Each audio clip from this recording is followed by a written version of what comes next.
कक्षा 5 तक का बालक है ये सब कुछ सीख जाना चाहिए। प्राइमरी स्टेज पर ये सारी चीज़ें पूरी हो जानी चाहिए। चारों कौशल एल, एस, आर और डब्ल्यू, ये चारों कौशल है वो प्राइमरी स्टेज पे क्या होने चाहिए, पूरे हो जाने, ताकि बच्चा आगे से। अगला है भाषा कौशल का मुख्य क्या उद्देश्य होता है। ये जो 4 भाषाई कौशल होते हैं, बोलना, सुनना, पढ़ना, लिखना, उसका क्या उद्देश्य होता है। उसका उद्देश्य ये होता है कि मौखिक अभिव्यक्ति कर सकता है व्यक्ति, क्या कर सकता है, मौखिक अभिव्यक्ति कर सकता है। और मौखिक अभिव्यक्ति अगर है तो उसके कितने प्रकार होते हैं, तो मौखिक अभिव्यक्ति के 2 प्रकार होते हैं। एक तो होता है औपचारिक और एक होता है अनौपचारिक। एक तो डायरेक्ट व्यक्ति क्या करेगा, मौखिक बोल देगा, तो औपचारिक। एक होता है अनौपचारिक, यानी वो अन्य माध्यम से बोलेगा। ठीक है। अगला है मौखिक अभिव्यक्ति के विकास के लिए सर्वाधिक उपयोगी क्या होता है। मौखिक यानी बोलकर अपनी बात को अभिव्यक्त करना है, तो इसके लिए सबसे उपयोगी कौन सा होता है, तो उसके लिए होता है वाद विवाद। जब एक दो व्यक्ति आपस में वाद विवाद कर रहे हैं यानी बात कर रहे हैं, तो उसमें मौखिक अभिव्यक्ति सबसे अच्छी तरह से होती है। और मौखिक अभिव्यक्ति का सबसे आवश्यक गुण क्या होना चाहिए, आवश्यक गुण होना चाहिए शुद्ध आचरण। यानी आप जब बोलते हैं तो बिल्कुल शुद्ध आचरण में बोलना है, यानी बिल्कुल स्पष्ट शब्दों में बोलना है। यानी अगर आप शुद्ध आचरण करेंगे तो आपकी मौखिक अभिव्यक्ति है वो सबसे अच्छी होगी। और अगला जो सरल भाषा में सीख पाएगा, तो ये हिंदी भाषा शिक्षण के इम्पोर्टेंट प्रश्न है। अगला है पढ़ना वाचन कौशल के भेद है। पढ़ना है ना, वो वाचन कौशल के क्या है, भेद है। तो कितने प्रकार होते हैं, जब आप पढ़ रहे हैं किसी चीज को, तो उसके कितने प्रकार होते हैं, उसके 2 प्रकार होते हैं। एक तो शेष सवर वाचन, यानी साथ साथ बोल रहे हैं और बोल रहे हैं, अपनी आवाज निकाल रहे हैं। एक होता है मौन वाचन, यानी आप मन ही मन में पढ़ रहे हैं। तो ये वाचन कौशल के प्रकार है। कौन से, वाचन यानी बोलना, पढ़ना। ठीक है। उसके कौशल है शेष सवर और मौन वाचन। मौन का मतलब होता है साइलेंट, यानी मन में पढ़ना। उससे सवर यानी बोलते हुए, जैसे के से कबूतर, के से खरगोश, आप बोलकर किसी को बता रहे हैं। शुद्ध आचरण सुधारने के लिए, अपना उच्चारण सुधारने के लिए क्या करवाना चाहिए, से सवर वाचन कराना चाहिए। ये प्राइमरी स्टेज पे ही शुरू कर देना चाहिए। अगर बच्चे में शुद्ध आचरण करना, जैसे हमें कबूतर बोलना है, प्राइमरी स्टेज पे से सवर वाचन ही होना चाहिए। जैसे के से कबूतर, के से खरगोश, के से गमला, ये बच्चों को अगर आप सिखाएंगे, तो जैसे के से आप कबूतर बोल के सिखाएंगे, तो बच्चा उसको अच्छी तरह से सीख पाएगा।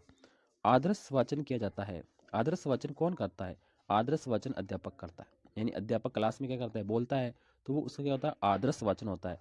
और छात्र उसका क्या करते हैं, अनुकरण करते हैं। यानी छात्र उसको सुनते हैं और फिर उसका अर्थ ग्रहण करके सीखते जाते हैं। तो आदर्श वाचन किसके द्वारा किया जाता है, अध्यापक के द्वारा किया जाता है। और छात्र उसका क्या करते हैं, उसका अनुकरण करते हैं, यानी उसे क्या करते हैं, ग्रहण करते हैं। तो ये आदर्श वाचन होगा। जब भी ऑप्शन आए तो आप आदर्श वाचन पे क्लिक करेंगे। अगला है शेष सवर वाचन के कितने प्रकार होते हैं। शेष सवर वाचन के कितने प्रकार होते हैं, तो शेष सवर वाचन के 3 प्रकार होते हैं। एक तो होता है आदर्श वाचन, एक होता है अनुकरण वाचन और एक होता है समवेत वाचन। तो ये शेष सवर के 3 प्रकार है, ये आपको याद रखना है।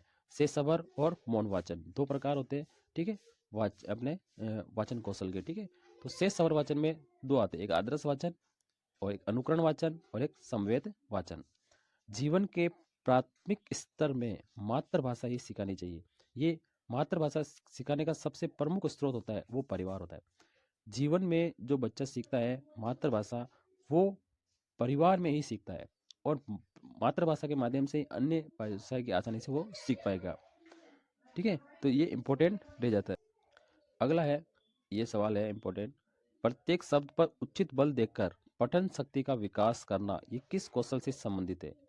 यानी प्रत्येक शब्द पर उचित बल देकर पठन शक्ति का विकास करना, ये कैसा कौशल है, ये वाचन कौशल है। वाचन यानी बोलना। अगर आप किसी शब्द पर बल देके और पठन शक्ति यानी पढ़ने की शक्ति का अगर आप विकास कर रहे हैं, तो वो एक वाचन कौशल कहलाएगा। अगला सवाल है, अर्थ ग्रहण की दृष्टि से सबसे उपयुक्त वाचन कौन सा होता है। मौन वाचन, यानी मन ही मन में अध्ययन करना, मौन वाचन यानी साइलेंट रीडिंग। ठीक है, मन ही मन में अगर आप पढ़ रहे हैं, तो आप अच्छी तरह से अर्थ ग्रहण करेंगे। ये अर्थ ग्रहण का सबसे अच्छा साधन माना जाता है। साइलेंट रीडिंग किसकी रचना है। साइलेंट रीडिंग यानी मौन वाचन, साइलेंट को इंग्लिश में कहते हैं मौन वाचन। ये जो मौन वाचन है, ये किसकी रचना है, मौन वाचन किसकी रचना है, तो ये है ब्रायन की। आपको याद रखना है, मौन वाचन किसकी रचना है, ये ब्रायन की रचना है। इंपॉर्टेंट सवाल है। अगला सवाल है, मौन वाचन कब शुरू कर देना चाहिए, यानी मन ही मन में पढ़ना कब शुरू कर देना चाहिए। ये तीसरी कक्षा से ही शुरू कर देना चाहिए। और गहन अध्ययन निष्ठ पाठों का कक्षा 6 से। तो मौन वाचन कक्षा 3 से, ये इंपॉर्टेंट याद है, कक्षा 3 से। शेष सवर वाचन कराने का सबसे उपयुक्त साधन कौन सा होता है? शेष सवर वाचन, तो ये होता है सामूहिक वाचन। यानी एक क्लास के अंदर से 10 बच्चे हैं, उन 10 ही बच्चों को एक साथ हम क्या करते हैं, वाचन कराते हैं, जिसे बोलते हैं के से कबूतर। तो सभी बच्चे ग्रुप में बोलते हैं के से कबूतर। तो ये शेष सवर वाचन का सबसे उपयुक्त वाचन का उपयुक्त साधन है। ज्ञान की वृद्धि, अवकाश के क्षणों का उपयोग, सब अध्याय मौन वाचन के द्वारा ही किया जाता है। ये सब कुछ मौन वाचन के द्वारा ही किया जाता है। ज्ञान की वृद्धि कर सकते हैं, अवकाश के क्षणों का सदुपयोग कर सकते हैं, सब अध्याय कर सकते हैं, ठीक है, अवधान केंद्रित की क्षमता, ये सब कुछ हम क्या करते हैं, मनो। अगला सवाल है, प्राथमिक स्तर पर वाचन का क्या उद्देश्य होता है? मुख्य उद्देश्य क्या होता है? प्राथमिक स्तर पर सबसे पहले शुद्ध आचरण, शुद्ध आचरण यानी उच्चारण सही होना चाहिए। शब्द का उच्चारण की क्षमता अगर आप विकास कर देंगे प्राइमरी स्टेज पे, तो बालक की जो नींव है वो काफी मजबूत हो जाती है। पठन या वाचन शिक्षण की विधियां कौन कौन सी है? पठन या वाचन शिक्षण की कौन सी विधियां है? वर्ण विधि, शब्द विधि, वाक्य विधि, ध्वनि साम्य अनुकरण विधि और संगति विधि। ये क्या करते हैं, ये पठन वाचन शिक्षण की क्या होती है, विधियां होती है। मौन वाचन के कितने प्रकार है? मौन वाचन के जैसे शेष सवर वाचन के 3 प्रकार है, तो मौन वाचन के कितने प्रकार है? तो मौन वाचन है, एक तो द्रुत वाचन यानी तेज तेज मन में पढ़ना, गहन वाचन सोच विचार कर पढ़ना, सिंगावलोकन। तो ये 3 प्रकार है मौन वाचन के, ये जो अति इंपॉर्टेंट है। ये इसके अभी से तो पूछा जाता है आपसे, हिंदी शिक्षण वीडियो के अति महत्वपूर्ण टॉपिक है। जो शिक्षण के भाषाई कौशल होते हैं उनका आप उपयोग कैसे कर सकते हैं? कक्षा के अंदर भी कर सकते हैं और कक्षा के बाहर भी कर सकते हैं, दोनों जगह आप कर सकते हैं। श्रवण कौशल को विकसित करने में आकाशवाणी कार्यक्रम को आप सुन सकते हैं, कक्षेत्र कार्यक्रम में भाग ले सकते हैं, कक्षा के बाहर होने वाले दूरदर्शन कार्यक्रम में, सामूहिक बाल सभा कार्यक्रम में आप भाग ले सकते हैं। अगर आप श्रवण सुनने की कौशल में विकास कर सकते हैं तो आप सुनने की चीजें ज्यादा देखें। अगला सवाल है, इंपॉर्टेंट है, किस मनोवैज्ञानिक के अनुसार बालकों को पढ़ने से पहले लिखने की शिक्षा, ये आर्य मांटेसरी ने कहा है, ठीक है। और लिखना सिखाने से ऊपर बालों को चित्रकला सिखानी चाहिए, क्योंकि महात्मा गांधी ने भी अक्सर के ही मत दिया था। अगला सवाल इंपॉर्टेंट है, ये अगला सवाल है, भाषा कौशल में लिखित अभिव्यक्ति का क्या रूप होता है? लिखना। जब आप लिखेंगे तो आपकी लिखित अभिव्यक्ति हो जाएगी। श्रुत लेख में किन 2 कौशलों का विकास होता है? श्रुत लेख आप जब लिखते हैं, जब एक टीचर बोलता है, अध्यापक उस बच्चा उसको क्या करता है, लिखता रहता है, तो श्रुतन लेख में क्या होता है, सुनना और लिखना। बच्चा क्या करेगा, पहले तो सुनेगा और फिर अपनी कॉपी में लिखेगा। तो ये श्रुत लेख में 2 विकास होते हैं। बालकों को लिखना सिखाने से पहले क्या आवश्यक है? लेखन से संबंधित उसकी जिज्ञासा उत्पन्न करना, यानी लिखने में उसकी जिज्ञासा उत्पन्न करेंगे तभी बालक उसे लिख पाएगा। अगला सवाल है, लेखन कला का विकास कैसे होता है? अभ्यास से। जब आप बार बार अभ्यास करेंगे तो लेखन कला का क्या हो जाएगा, विकास होगा, जब आप बार बार अभ्यास। अगला सवाल है, शिक्षक बालक की कॉपी और स्लेट पर अक्षरों को लिख देता है, ये क्या है? ये अनुकरण विधि है। और छात्र इन पर अक्षरों को देखकर नीचे लिखने का अभ्यास करता है तो और अक्षर बनाता है, तो ये कौन सी विधि कहलाती है? अनुकरण विधि कहलाती है, ठीक है। लेखन कौशल में सबसे ज्यादा महत्व किसे देना चाहिए? लेखन कौशल में सबसे ज्यादा मैं बता ना, वर्तनी पर देना चाहिए, कि उसकी वर्तनी कैसी है, शुद्ध है या अशुद्ध है, वर्तनी पे ही ध्यान देना। अगला सवाल है, बालकों को वर्तनी की विधिवत शिक्षा किस स्तर पर दे देनी चाहिए? प्राथमिक स्तर पे दे देनी चाहिए। बालक लिखना सीखते हैं कैसे? सीधी रेखाओं से, सीधी रेखाओं के साथ वो लिखना सीखता है। अगला सवाल है, वर्णों के छोटे छोटे खंड कर उन खंडों का योग कर वर्ण बनाना और रचना कर लिखना, ये कौन सी विधि है? यह है पेस्टालॉजी विधि। कौन सी विधि है? पेस्टालॉजी। इसमें वर्णों के छोटे छोटे खंड करके उन खंडों का योग करके वापस वर्ण बनाना है और रचना कर लिखना है, और ये सीखने की विधि है पेस्टालॉजी विधि। इसको हम कहते हैं पेस्टालॉजी।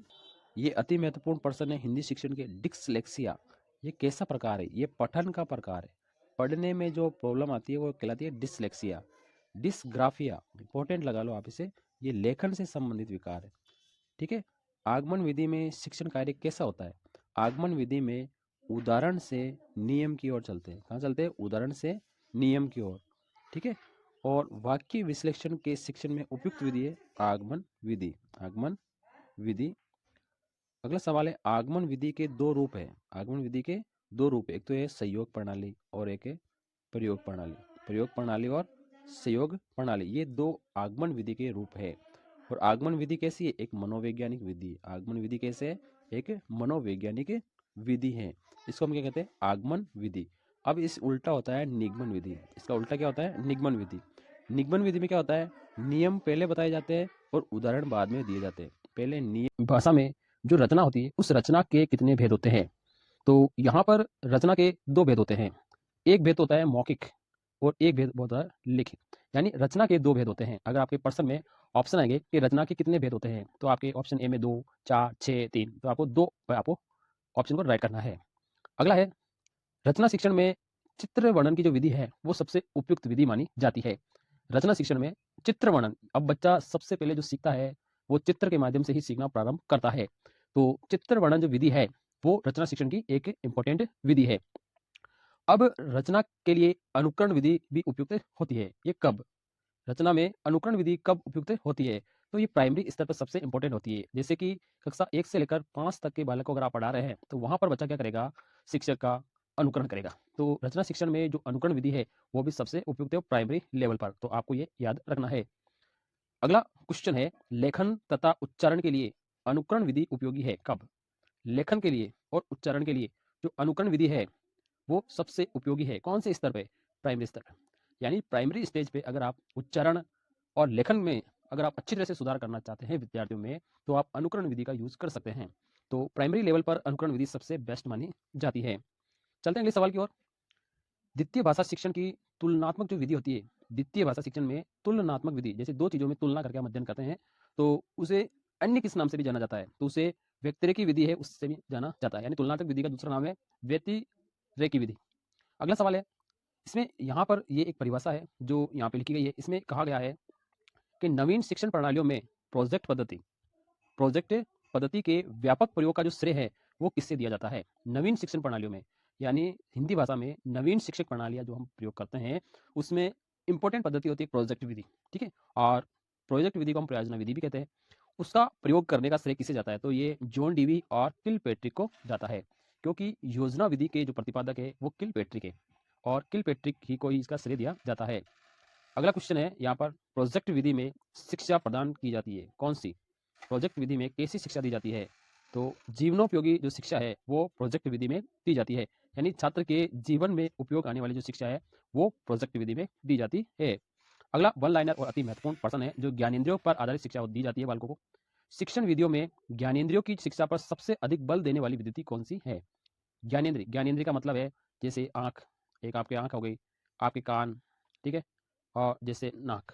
तो इन ज्ञानेंद्रियों के द्वारा जो शिक्षा दी जाती है वो कौन सी विधि है, तो वो है मॉन्टेसरी पद्धति। कौन सी पद्धति है, मॉन्टेसरी पद्धति, जो ज्ञानेंद्रियों के माध्यम से शिक्षा देने पर सबसे ज्यादा बल देती है।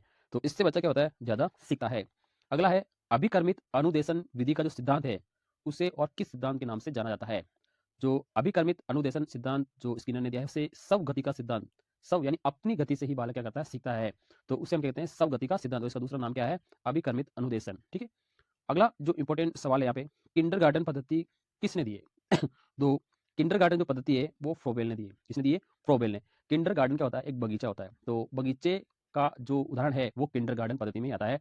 और जो माली होता है वो पौधों को पानी देता है और उसी के हिसाब से बालक को भी उसका उदाहरण देके सिखाया जाता है। तो किंडरगार्टन जो विधि है वो फ्रोबेल ने दी। तो ये अति महत्वपूर्ण क्वेश्चन है कि किंडरगार्टन विधि किसने दी, तो फ्रोबेल ने दी है। अब यहाँ पर पूछा है कि किंडरगार्टन जो शब्द है उसका क्या अर्थ होता है। अभी मैंने बताया कि किंडरगार्टन होती है वो बगीचे से संबंधित होती है, तो बच्चों का जो उद्यान होता है उससे हम क्या कहते हैं, किंडरगार्टन शब्द का अर्थ है बच्चों का उद्यान। अगले सवाल को लेते हैं हम यहाँ पे। अगला सवाल है, किस शिक्षा शास्त्री के अनुसार स्कूल एक बाग है। स्कूल क्या है, एक बाग है, अध्यापक एक माली है तथा बच्चे हैं वो पौधे के समान है। ये किसने कहा है, तो ये फ्रोबेल ने कहा है, क्योंकि ये फ्रोबेल की ही विधि है किंडरगार्टन, और किंडरगार्टन का अर्थ होता है बच्चों का उद्यान। तो एक उद्यान का उदाहरण लेते हैं, जैसे उद्यान के अंदर क्या होता है, माली होता है और पौधे होते हैं। तो जो उद्यान है वो तो हो गया अपने पास स्कूल, उद्यान को हम क्या कह सकते हैं, स्कूल कह सकते हैं, ठीक है। और जो आपका बाग है, ठीक है, उसमें एक माली है, माली क्या होता है, अध्यापक की तरह होता है, और उसमें पौधों को पानी पिलाता है माली। तो जो पौधे हैं वो कैसे हैं, बच्चे की तरह हैं। तो ये एक अति महत्वपूर्ण सवाल है, हिंदी शिक्षण विधि का अति महत्वपूर्ण सवाल भी हम इसे कह सकते हैं। अगला सवाल है, ये भी वन लाइनर सवाल है, सारे इंपॉर्टेंट यहाँ पे सवाल आ रहे हैं। डाल्टन प्रणाली का जो प्रवर्तक है वो कौन है। डाल्टन प्रणाली यानी हिंदी शिक्षण विधियों में ये प्रणाली है डाल्टन प्रणाली, और ये किसने दी है, मिस हेलन पार्क हस्ट ने दी है। तो इस डाल्टन प्रणाली को देने वाली जो महिला है वो है हेलन पार्क हस्ट। अगला सवाल है, किस प्रणाली को ठेका प्रणाली भी कहा जाता है। तो जो डाल्टन प्रणाली है इसे हम क्या कहते हैं, ठेका प्रणाली भी कहा जाता है।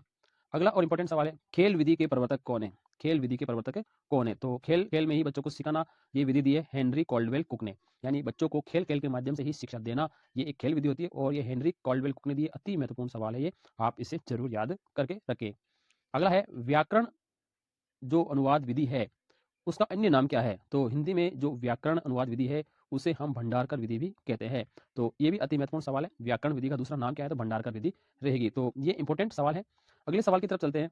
व्याकरण अनुवाद जो विधि है जिसका नाम भंडारकर विधि भी है, उसका प्रवर्तक कौन है? तो ये गोपाल भंडारकर है। कौन है? गोपाल भंडारकर। अगला और इंपॉर्टेंट यहाँ पे सवाल आने वाला है, इसमें हम देखते हैं किस विधि में मातृभाषा के माध्यम से नवीन भाषा को पढ़ाया जाता है? मातृभाषा यानी मदर टंग में ही आप नवीन भाषा को पढ़ाएंगे, तो वो कौन सी विधि होती है? वो होती है व्याकरण अनुवाद विधि। इस व्याकरण अनुवाद विधि में ही क्या किया जाता है? मातृभाषा के माध्यम से ही आप नवीन भाषा को सिखा सकते हैं। अगला है भाषा शिक्षण में जो रचनात्मक उपागम है, रचनात्मक उपागम है उसका क्या अर्थ है? तो इसका अर्थ यहाँ पर नीचे लिखा हुआ है। तो भाषा शिक्षण में रचनात्मक उपागम का जो अर्थ है वो है भाषा की मूल संरचना का शिक्षण करवाना, यही रचनात्मक उपागम कहलाता है। तो रचनात्मक उपागम का अर्थ यही है कि भाषा की जो मूल संरचना है उसका शिक्षण आप करवाइए, यही रचनात्मक उपागम कहलाता है। अगला है ये एक रचनात्मक उपागम से ही संबंधित ये सिद्धांत है। इसमें यहाँ बोला गया है कि रचनात्मक उपागम से शिक्षण में एजी जो फ्रेंच है उसने 3 सिद्धांत दिए हैं। रचनात्मक उपागम में 3 सिद्धांत दिए फ्रेंच ने। उसमें सबसे पहले कहा है कि वाचन पर बल देना चाहिए, सबसे पहला काम है वाचन पर बल देना। दूसरा है भाषाई आदतों का विकास करना और तीसरा है छात्रों की क्रियाशीलता। तो इन 3 सिद्धांतों को यहाँ पे दिया है रचनात्मक उपागम में, और रचनात्मक उपागम का अर्थ हमने अभी पहले देख लिया है। अगला सवाल है महात्मा गांधी के द्वारा प्रवर्तित बेसिक शिक्षा जिसे हम कहते हैं बुनियादी शिक्षा, तो इसका जो प्रमुख सिद्धांत क्या है? तो बेसिक शिक्षा प्रणाली जो किसने दी है? महात्मा गांधी ने यहाँ पे दी है। और इसमें क्या है? इसमें मातृभाषा के माध्यम से ही शिक्षा प्रदान की जाती है। तो आपको बेसिक शिक्षा के बारे में पूछे कि ये सिद्धांत क्या काम आता है, तो ये मातृभाषा के माध्यम से क्या करता है? शिक्षा प्रदान करता है। अब अगला सवाल है, ये भी इंपॉर्टेंट सवाल है, पाठ्य पुस्तक के बाह्य गुण कौन से होते हैं? जैसे आपके पास एक किताब है और इस किताब को जब आप देखते हैं बाहर की तरफ से, तो इसके क्या कहलाते हैं? बाह्य गुण। तो आकार यानी किस साइज की ये किताब है, ये हमारा क्या कहलाता है? आकार। मुख पृष्ठ, इसकी फ्रंट के पेज में कैसे चित्र बने हुए हैं, कौन सा विषय की है।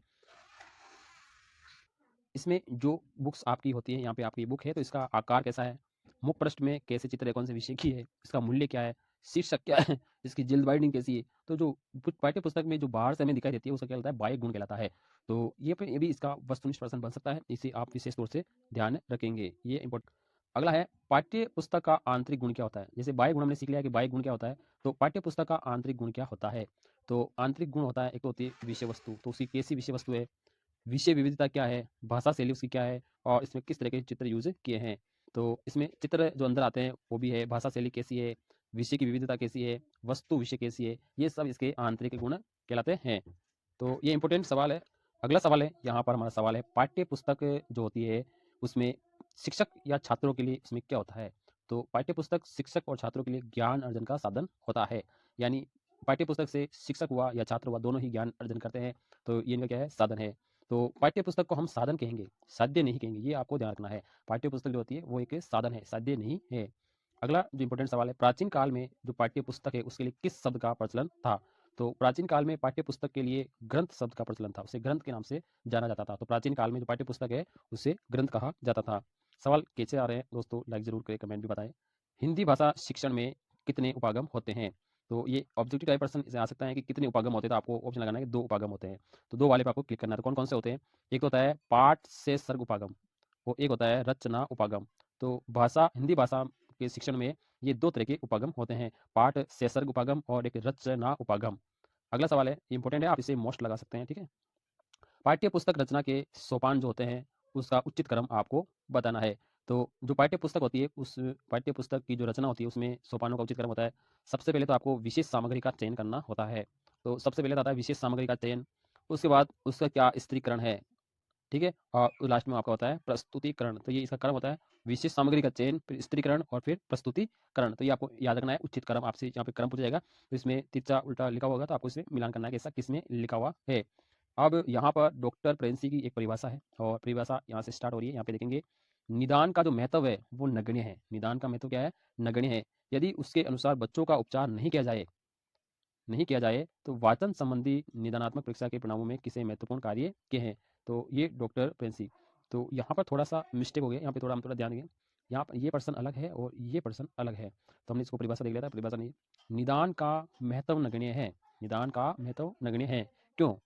इसका उत्तर है कि उसके अनुसार बच्चों का उपचार नहीं किया जा सकता है। निदान का नगण्य मतलब यह है कि निदान में हम क्या करते हैं, बच्चों का उपचार नहीं कर सकते हैं, यानी उसके अधिगम में जो कठिनाइयाँ आ रही है उसका हम क्या करते हैं, उपचार नहीं करते हैं। तो निदान का ये नगण्य महत्व होता है। अगला ये है, दूसरा प्रश्न है, वाचन संबंधी जो निदानात्मक परीक्षण है या परीक्षा है, उसके परिणामों में किसने महत्वपूर्ण कार्य किए हैं? सबसे अच्छा कार्य किसने किया है वाचन संबंधी निदानात्मक परीक्षा में? तो डॉक्टर प्रेंसी ने किए। किसने किए? डॉक्टर प्रेंसी ने। तो ये भी इंपॉर्टेंट यहाँ पर देखा जाएगा। अगली यहाँ पर लिखा है, इसमें देखेंगे अगला प्रश्न है, वाचन की निदानात्मक परीक्षा में यांत्रिक यथार्थता को मापने के लिए बेलार्ड की परीक्षा में कितने सामान्य शब्द है जिनको पढ़ने के लिए 1 मिनट का समय निर्धारित किया गया है? बेलार्ड की परीक्षा है, उसमें कितने शब्द पढ़ने हैं 1 मिनट में? तो 158 शब्द आपको उसमें 1 मिनट में पढ़ने होते हैं। अगला और इम्पोर्टेंट सवाल यहाँ पर आ रहा है, ये है, कक्षा स्तर के अनुरूप प्रगति नहीं करने वाले विद्यार्थियों को किस शिक्षण की आवश्यकता होती है? कक्षा में स्तर के अनुरूप प्रगति नहीं करने वाले विद्यार्थियों को किस शिक्षण की आवश्यकता होती है? तो उसे उपचारात्मक शिक्षण की आवश्यकता होती है। कक्षा स्तर के अनुसार, जैसे 2 बच्चे हैं या एक कक्षा में 10 बच्चे हैं, तो 10 बच्चों में से कोई एक बच्चा ऐसा है जो बाकी 9 बच्चों के अनुसार प्रगति नहीं कर रहा है, तो उसे उपचारात्मक शिक्षण की आवश्यकता होगी। अगला है निदान और उपचार। निदान और उपचार जो शब्द है वो कहाँ से लिए गए हैं? तो ये चिकित्सा क्षेत्र से लिए गए हैं। निदान और उपचार दोनों शब्द है वो चिकित्सा क्षेत्र से यहाँ पे लिए गए हैं, यानी चिकित्सा शास्त्र से यहाँ पर लिए गए हैं। अगला सवाल है, चिकित्सात्मक अध्ययन को हम क्या कहते हैं? उसे हम कहते हैं उपचारात्मक शिक्षण। दो तरह के शिक्षण होते हैं, उपचारात्मक और निदानात्मक। तो अगला है, उपचारात्मक शिक्षण में क्या कहा जाता है? ठीक है, उपचारात्मक जो शिक्षण होता है उसमें क्या बात होती है? तो अध्ययन संबंधी जो कठिनाई है उस कठिनाइयों को दूर करते हुए शिक्षण कराना। कोई भी कठिनाई आ रही है अधिगम में यानी सीखने में, तो उस कठिनाइयों को दूर करते हुए शिक्षण कराना ही उपचारात्मक शिक्षण कहलाता है। हिंदी भाषा की एक अति महत्वपूर्ण परिभाषा आ रही है। परिभाषा में लिखा है, भाषा में निदानात्मक परीक्षण वे परीक्षण है जिसके द्वारा अनुसंधानकर्ता छात्र के भाषागत दोषों को खोजता है जो अपने स्कूल के विषय में सामान्य प्रगति नहीं करते हैं। ये कथन किस मनोवैज्ञानिक ने कहा? तो ये कहा है सोनेल ने। तो ये एक इंपॉर्टेंट परिभाषा है हिंदी शिक्षण की। अगला है, उपचारात्मक शिक्षण में व्यवहार कैसा होना चाहिए? उपचारात्मक जो शिक्षण होता है उसमें किस तरह का व्यवहार होना चाहिए? तो सहानुभूतिपूर्ण जो व्यवहार है वो होना चाहिए। अब मूल्यांकन से संबंधित प्रश्न आ रहे हैं जो कि अति महत्वपूर्ण रहते हैं हिंदी शिक्षण में। एक अच्छे मूल्यांकन की कौन कौन सी विशेषताएं होती है? तो ये तो समझ लो इसमें से एक प्रश्न आपका पक्का है। सबसे पहले होती है वैधता, उसके बाद वस्तुनिष्ठता, व्यापकता, विश्वसनीयता, व्यवहारिकता, विभेदकारिता, उपयोगिता और स्पष्टता। तो ये अच्छे मूल्यांकन की विशेषता है, आपको इन सभी को याद करना है। अगला है, शैक्षिक मूल्यांकन के कितने उद्देश्य होते हैं? शैक्षिक मूल्यांकन के कितने उद्देश्य होते हैं? तो इसके 3 उद्देश्य होते हैं। पहला ज्ञानात्मक, दूसरा भावात्मक, तीसरा क्रियात्मक। ये शैक्षिक मूल्यांकन के उद्देश्य होते हैं, ये आपको याद करने हैं। अगला है, मूल्यांकन प्रक्रिया को त्रिमुखी बताकर त्रिकोण के रूप में किसने प्रस्तुत किया है? मूल्यांकन प्रक्रिया को त्रिमुखी बताकर त्रिकोण में किसने प्रस्तुत किया है? तो ये कहा है B.S. ब्लूम ने। मूल्यांकन प्रक्रिया को त्रिकोण में प्रस्तुत करने वाले व्यक्ति का नाम है B.S. ब्लूम, ये आपको याद रखना है। अगला है, जैसे मूल्यांकन की जो विशेषता है वैधता, विश्वसनीयता, विभेदकारिता, स्पष्टता, उसमें से जैसे एक आ रहा है, जिस उद्देश्य के लिए परीक्षण तैयार किया गया है यदि वह उसकी पूर्ति करता है तो कैसा परीक्षण है? तो वो एक वैध परीक्षण है, यानी वैधता है। क्या है? वैधता है। जिसके लिए बनाया है उसी की पूर्ति कर रहा है तो उसे हम कहते हैं वैध परीक्षण। इस प्रकार से मूल्यांकन का जो क्षेत्र है उसमें परीक्षण से क्या होता है? विस्तृत परीक्षण है। कैसा परीक्षण है? ये एक विस्तृत परीक्षण है। अगला और इंपॉर्टेंट सवाल यहाँ पर आ रहा है मूल्यांकन का, ये है, परीक्षा के द्वारा छात्र के किस पक्ष का परीक्षण होता है? परीक्षा से छात्र के किस पक्ष का परीक्षण होता है? तो उसके ज्ञानात्मक पक्ष का ही परीक्षण होता है। मूल्यांकन के कितने भेद होते हैं? तो मूल्यांकन के 2 भेद होते हैं। कौन कौन से? आंतरिक और बाह्य। आंतरिक को हम कहेंगे पाठांत के अंतर्गत और बाह्य को हम कहते हैं पाठोपरांत, यानी पाठ पढ़ाते वक्त ही और एक पाठ पढ़ाने के बाद में। अगला है, भावात्मक पक्ष के मापन हेतु उपयुक्त मापनी कौन सी है? तो वो है अभिवर्ती मापनी। किसी का भावात्मक पक्ष नापना है छात्र का तो उसके लिए उपयुक्त मापनी है अभिवर्ती मापनी। विचारों की अच्छी अभिव्यक्ति किस प्रकार के प्रश्नों में हो सकती है? एक बालक जब परीक्षा देता है तो उस बालक के विचारों की जो अच्छी अभिव्यक्ति है वो किस प्रकार के प्रश्नों में हो सकती है? तो अच्छी अभिव्यक्ति केवल निदानात्मक प्रश्नों में ही हो सकती है, यानी लंबे क्वेश्चनों को जब वो सोल्व लिखता है तो उसमें उसकी विचारों की अच्छी अभिव्यक्ति उसमें होती है। अगला है, लिखित परीक्षा के कितने भेद होते हैं? लिखित परीक्षा के कितने भेद होते हैं?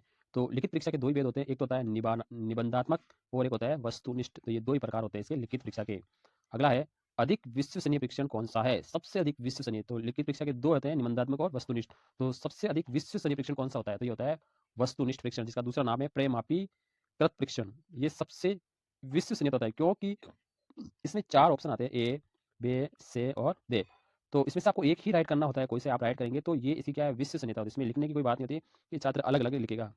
अगला है, इसमें इंपॉर्टेंट है, यहाँ पे लिखा है वस्तुनिष्ठ प्रकार के जो प्रश्न होते हैं वो कैसे होते हैं।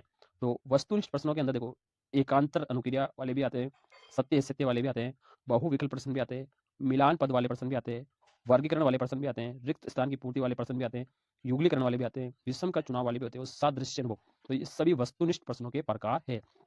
इसका भी एक प्रश्न बन सकता है जो कि अति महत्वपूर्ण रहता है। तो आपसे क्वेश्चन पूछ सकता है कि वस्तुनिष्ठ प्रश्नों का कौन सा प्रकार नहीं है। तो ये सारे प्रकार है। ठीक है, अगला सवाल है, वस्तुनिष्ठ प्रश्नों की क्या उपयोगिता है, उसका मुख्य कारण क्या है? इसमें मुख्य कारण है निष्पक्ष मूल्यांकन होता है। इसमें वस्तुनिष्ठ प्रश्नों का मूल्यांकन कैसा होता है? निष्पक्ष होता है, इसलिए ये सबसे उपयोगी है। अगला है, आत्मनिष्ठता का गुण पाया जाता है। आत्मनिष्ठा यानी मौखिक उनकी अभिव्यक्ति, विचारों की अच्छी अभिव्यक्ति किसमें होती है? निबंधात्मक परीक्षण में होती है। तो ये इसका इंपॉर्टेंट प्रश्न। अगला सवाल है, बालक के सुनना, बोलना, पढ़ना, इन कौशलों का जो परीक्षण है वो कैसे किया जाता है? तो वो केवल मौखिक परीक्षा के द्वारा ही किया जाता है, सुनना, बोलना और पढ़ना। अगला सवाल है, शिक्षार्थियों के सतत और समग्र मूल्यांकन यानी सीसीई पर प्रभावी जोर किसने दिया है? तो राष्ट्रीय जो शिक्षा नीति 1986 में आई थी, तभी से इसमें सीसीई पे यहाँ पर जोर दिया गया है। अगला है, सीबीएसई ने किस वर्ष 10वीं बोर्ड से सतत और समग्र मूल्यांकन प्रणाली लागू कर दी गई है? सीबीएसई जो बोर्ड है उसने 10वीं में सतत मूल्यांकन यानी ग्रेड कब से शुरू कर दिया, ग्रेड प्रणाली?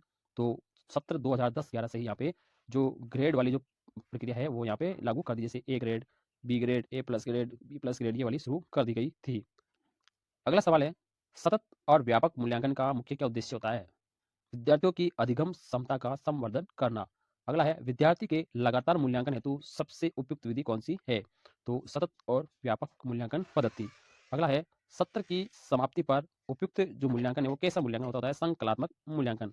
तो ये हिंदी शिक्षण वीडियो के जो वस्तुनिष्ठ प्रश्न है, जैसे वन लाइनर क्वेश्चन है, इससे आप किसी भी वस्तुनिष्ठ प्रश्न को बना सकते हैं।